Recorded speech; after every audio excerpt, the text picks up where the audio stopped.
Jean-Paul Sartre was born a bourgeois. His father was a young naval officer who died of a fever in 1906, when Sartre was 1 year old. Sartre was to describe this as the greatest event of my life. Had he lived, my father would have lain down on top of me and squashed me.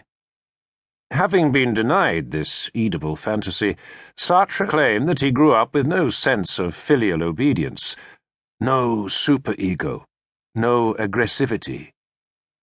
He had no interest in authority, nor any wish to exercise power over others. So it comes as something of a surprise that this saintly childhood gave rise to an undying hatred for the bourgeoisie, and any middle-class habits or values associated with this worthy section of the community, a lifelong need to combat any sort of authority, and a desire to establish psychological dominance over all who came into close contact with him. Sartre was to examine, with the brilliance of genius, the intricate workings of his mind, but more obvious points often eluded him.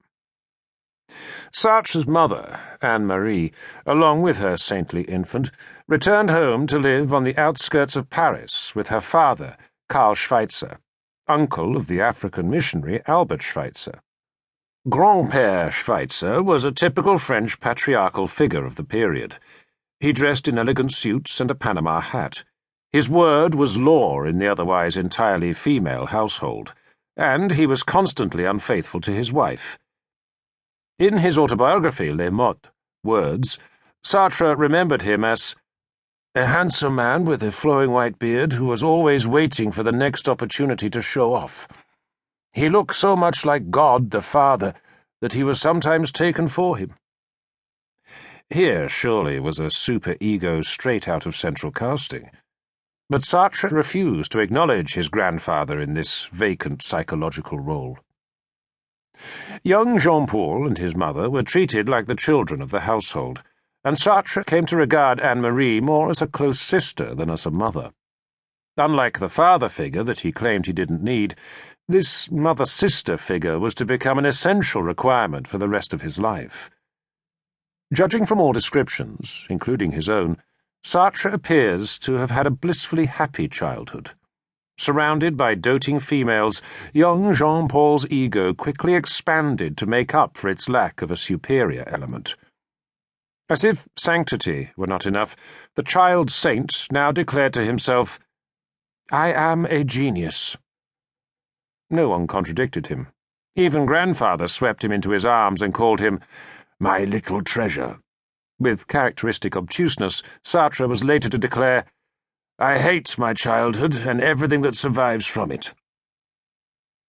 Unlike other conceited little brats who came to the conclusion that they are a genius, Sartre had the imagination, endurance, and exceptional mind necessary to fulfill this self-appointed role.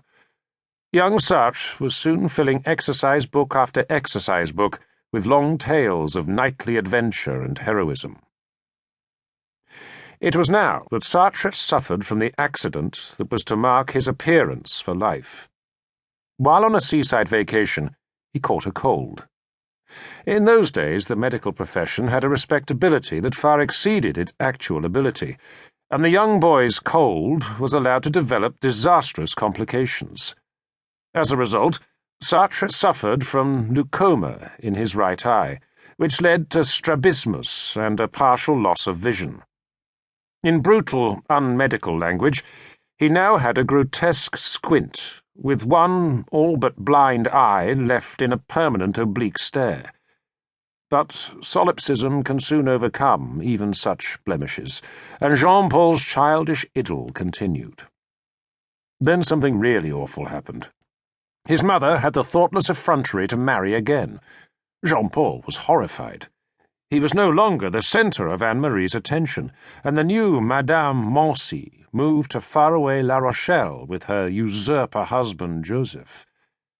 At the age of 12, the awkward, wall-eyed child travelled to the port of La Rochelle to live with his mother and Joseph Moncey.